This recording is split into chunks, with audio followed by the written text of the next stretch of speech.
Okay, so Raabe's test की statement है, if summation A N be a positive term series then summation A N converges. A N summation जो हमारे पास sequence है, positive term जो हमारे पास A N जो है वो सीरीज़ है, वो कन्वर्ज कब करेगी? जब limit N A N upon A N plus one minus one greater than one आएगा। और डाइवर्ज कब करेगी? If limit N A N upon A N plus one minus one less than one आएगा। जब ये वाली टर्म लेस देन वन आएगी तब ये जो पॉजिटिव टर्म सीरीज़ है डाइवर्ज करेगी, एंड जब ग्रेटर देन वन आएगी तब वो कन्वर्ज करेगी। सो कुमर्स टेस्ट के अकॉर्डिंग, कुमर्स टेस्ट में जब हम डी एन को एन लेंगे तो जो हमारा summation one upon D N है वो क्या बन जाएगा? Summation one upon N. And आपको पता है ये जो समीशन वन अपॉन एन है ये क्या? Divergent series. तो ये क्या करेगा? डाइवर्ज करेगा। टी एन की वैल्यू, टी एन हमने ये from Kummer's test, T N की इक्वेशन क्या है? A D N upon D N A N upon A N plus one minus D N plus one. D N की value क्या लिया हमने? एन। यहाँ पर डी एन को एन पुट कर दिया। डी एन प्लस वन, अगर डी एन एन है, डी एन प्लस वन क्या हो जाएगा? N plus one. यहाँ पे एन प्लस वन पुट कर दिया। माइनस ओपन करेंगे, माइनस एन माइनस वन हो जाएगा, minus N minus N minus one हो जाएगा। इन दोनों टर्म्स में से एन जो है वो कॉमन आ गया, a N upon A N plus one minus one minus one. Now the series a summation A N converges if limit N A N upon A N plus one minus one greater than zero. अब converges ये वाली चीज़ हमारे पास आ गई है। अब ये जो series है ये कन्वर्ज कब करेगी? जब हमारे पास लिमिट जो टी एन है वो क्या होगी? Greater than zero. T N की वैल्यू जो भी हमने फाइंड आउट करी है वो हमने ग्रेटर देन ज़ीरो रखी। ये वाली टर्म उधर जाके क्या हो गई? पॉजिटिव। तो ये क्या आ गया हमारे पास? जो हमने प्रूफ करना था कि ये कन्वर्ज कब करेगी? जब ये ग्रेटर देन वन होगा।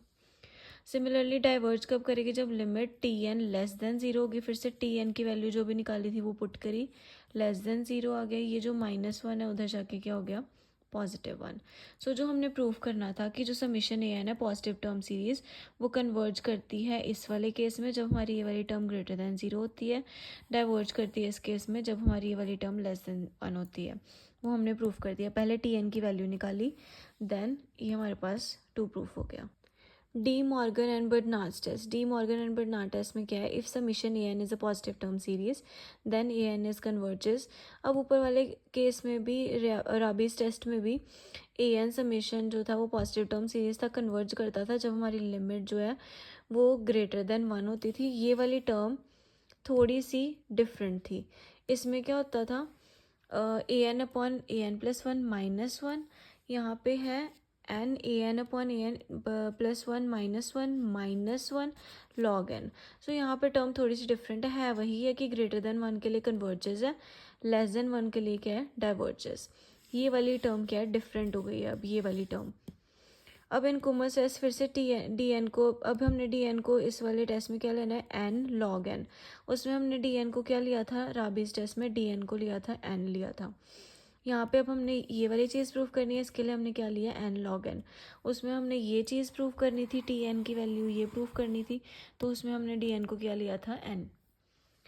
अब यहाँ पर in commerce test take d n is equals to n log n आ गया। वन अपॉन डी एन की value summation n log n आ गई। ये भी क्या है? डाइवर्जेंट सीरीज है। डाइवर्जेंट एंड कन्वर्जेंट वाला केस, कब हम डाइवर्जेंट बोलते हैं किसी सीरीज़ को, कब कन्वर्जेंट बोले हैं आपने किया सीक्वेंस एंड सीरीज़ वाले स्टार्टिंग में। टी एन फिर से कॉमर्स टेस्ट में से आया, डी एन की वैल्यू जो है अभी है एन लॉग एन। यहाँ पर डी एन की value n log n put कर दी।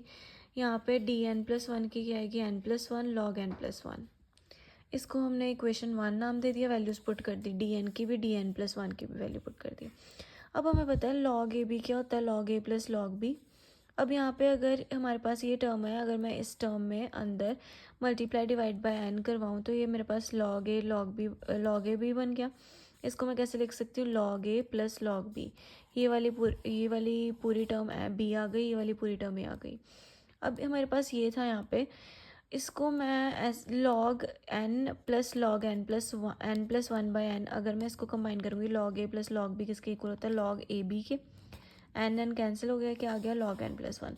मतलब मैं इस लॉग एन प्लस वन की जगह पर ये वाली चीज़ भी लिख सकती हूँ, दोनों इक्वल ही है। तो इसको मैंने रिप्लेस कर दिया। इक्वेशन वन में क्या चेंजेस आए? इसको मैंने लिख दिया log n plus log n plus one by n. ये वाली चीज़ आ गई। इसको ओपन करा, ये जो -n+1 है पहले इसके साथ मल्टीप्लाई हो गया, फिर ये -n+1 इसके साथ मल्टीप्लाई हो गया।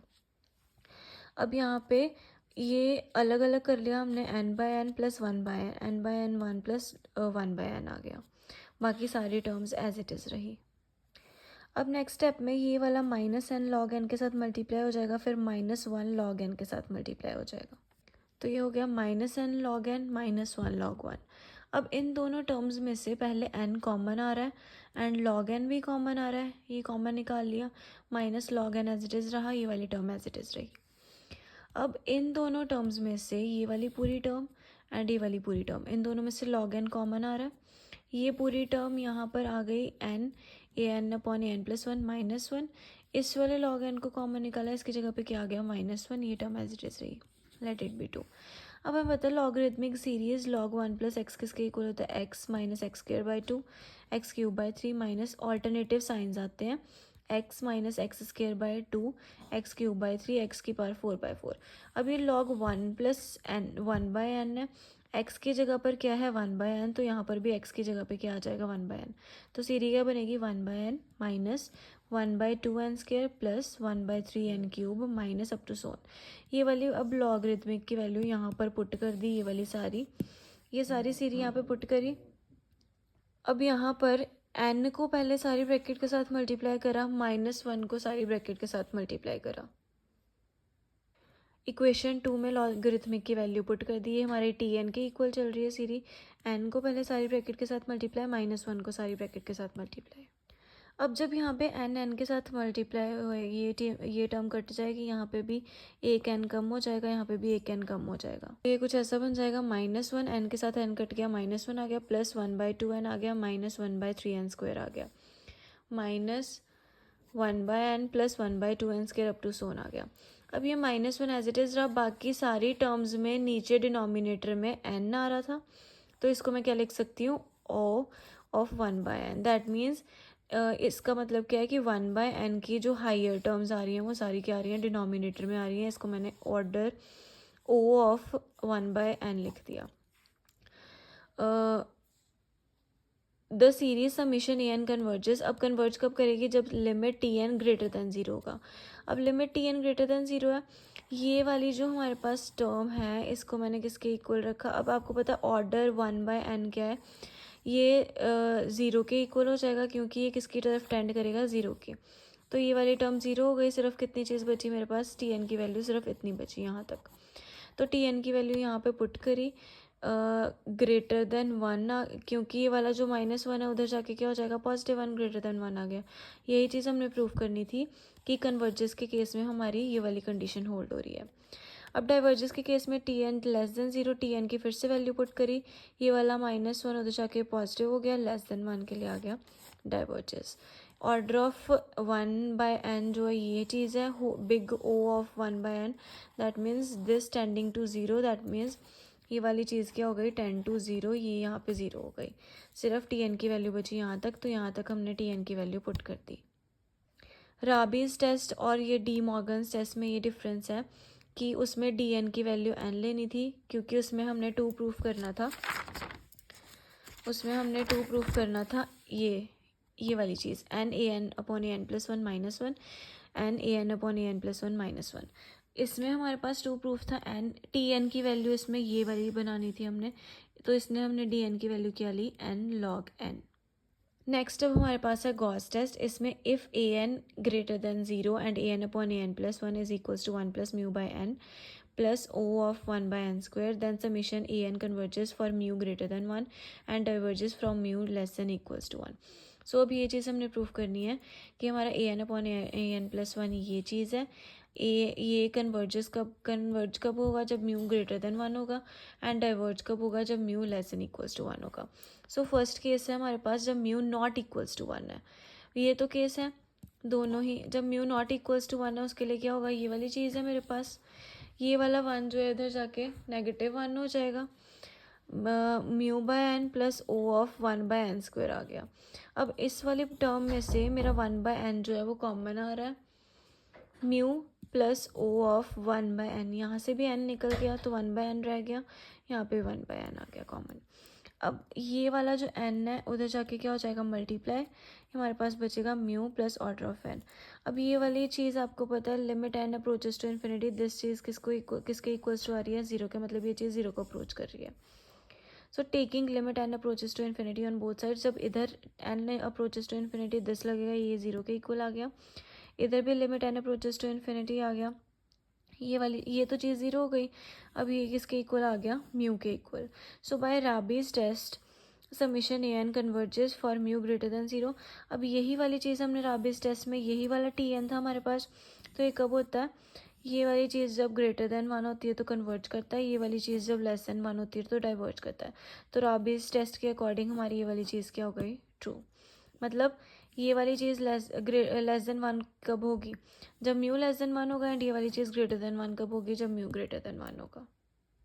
नेक्स्ट केस है म्यू इज इक्वल्स टू 1 के लिए। So putting mu is equals to 1 in equation 1, यहाँ पे हमने म्यू को 1 ले लिया इक्वेशन 1 में, यहीं पे म्यू को 1 पुट कर दिया सेकंड केस के लिए, तो हमारे पास ये चीज़ बन गई। अब 1 मेरा उधर चला गया तो ऑर्डर ऑफ 1/n रह गया, multiply both sides by log n, दोनों साइड log n के साथ मल्टीप्लाई करा। अब यहाँ पर मैं limit n approaches to infinity अगर दोनों साइड पे लगा देती तो ये वाली टर्म मेरी 0 हो जानी थी, तो मेरी सारी left hand side is equals to 0 आ जानी थी। दैट मीन्स अगर फिर ये वाला जो -1 है उधर जाके 1 आ जाना था, ये वाली चीज़ मेरी 1 के इक्वल आ जानी थी। तो वो कुछ उसका कोई कंक्लूजन नहीं निकलता, वो हमारा रिजल्ट गलत हो गया। There is nothing to prove, जब हम इधर ही limit infinity and tending to infinity लगा देते हैं फिर कुछ प्रूव करने के लिए रह जाता, जो हमने प्रूव करना था वो चीज़ हमारी प्रूफ नहीं होगी। सो हमने क्या करा, मल्टीप्लाई करवाया बोथ साइड्स log n के साथ, इधर भी log n आ गया उधर भी log n आ गया। o of log n by n, ये चीज़ किसके इक्वल होती है 0 के इक्वल, 0 लेस देन 1 होता है, ये वाली चीज़ क्या आ गई लेस देन 1। सो डी मॉर्गनसन बर्नार्ड टेस्ट की ये वाला अब टी एन किसका है, जो भी हमने डी मॉर्गनसन बर्नार्ड टेस्ट में पढ़ा था, जब म्यू नॉट इक्वल्स टू 0 वाला हमने फर्स्ट केस करा है, उसमें हमारा ये किसकी वैल्यू बन रही थी T n of Raabe's test. अब ये किसका है T n of de Morgan and Bernard test. अब ये क्या होता है डाइवर्जेस, जब ये लेस देन 0 आएगा डाइवर्ज करेगा, जब ग्रेटर देन 0 आएगा कन्वर्ज करेगा। सो वही चीज़ आ गई, म्यू जब हमारा ग्रेटर देन 1 होगा कन्वर्ज करेगा, एंड लेस देन 1 होगा डाइवर्ज करेगा। मतलब दोनों ही केसेस में 1 एंड 2 में हमने प्रूव कर दिया कि कन्वर्ज करेगा mu greater than 1 and diverge करेगा mu less than equals to 1। अब एक और चीज़, अगर कन्वर्जेंट एंड डाइवर्जेंट में डाउट है तो 2 कंडीशंस होती हैं। किसी भी सीरीज़ को आप कन्वर्जेंट कब बोलोगे, जब टर्म्स 0 की तरफ जा रही है, नो डाउट ये चीज़ होती है जब कन्वर्ज कब कहते हैं हम किसी सीरीज़ को, जब वो सीरीज़ 0 की तरफ जा रही होती है। बट सेकंड कंडीशन भी होल्ड होनी चाहिए कि वो 0 की तरफ क्या जानी चाहिए, फास्ट इनफ जानी चाहिए, मतलब फास्ट जल्दी जल्दी जानी चाहिए 0 की तरफ। दोनों कंडीशंस अगर होल्ड होंगी तो हम किसी भी सीरीज़ को क्या बोलेंगे कन्वर्जेंट। डाइवर्जेंट के केस में वो 0 की तरफ नहीं जानी चाहिए, 0 से दूर जानी चाहिए, बट क्या जानी चाहिए टू स्लोली। अगर वो टू स्लोली 0 से दूर जा रही है तो उसको हम क्या बोलेंगे डाइवर्जेंट, मतलब फास्ट नहीं जानी चाहिए। यहाँ पर क्या फास्ट जानी चाहिए, अगर यहाँ पे चाहे वो 0 की तरफ जा रही है बट अगर टू स्लोली 0 की तरफ जा रही होगी तो वो क्या हो जाएगा डाइवर्जेंट। जैसे कि इस वाले केस में हमने अभी राबीज टेस्ट में देखा कि ये क्या कर रहा है डाइवर्ज कर रहा है। अब ये डाइवर्ज क्यों कर रहा है, जा तो ये 0 की तरफ ही रहा है बट ये डाइवर्ज क्यों कर रहा है। अब डाइवर्जेंट की कंडीशन देखो, कन्वर्जन की कंडीशन देखो, हमें 0 की तरफ जा रहा है तो हमें लगेगा कि ये कन्वर्ज कर रहा है बट एक्चुअल में ये डाइवर्ज कर रहा है। अब ये 0 की तरफ जा रहा है, बच्चे कहेंगे 0 की तरफ जा रहा है तो कन्वर्ज कर रहा है, बट सेकंड कंडीशन भी होनी चाहिए कि 0 की तरफ क्या जाना चाहिए फास्ट इनफ। ये बहुत स्लोली 0 की तरफ जा रहा है, बहुत स्लोली, तो इसलिए हम इसको सेकंड कंडीशन होल्ड नहीं हो रही इस केस में, इसलिए हम इसको क्या बोलेंगे दिस सीरीज डाइवर्जेस। अब इस केस में अगर देखें तो ये फास्ट इनफ जा रहा है और जा भी 0 की तरफ रहा है, तो इसको क्या बोलेंगे कन्वर्जेस। तो दीज आर द 2 एग्जाम्पल जिसकी वजह, और ये 2 कंडीशंस होती हैं जिसकी वजह से हम किसी भी सीरीज़ को कन्वर्जेंट और डाइवर्जेंट बोल सकते हैं।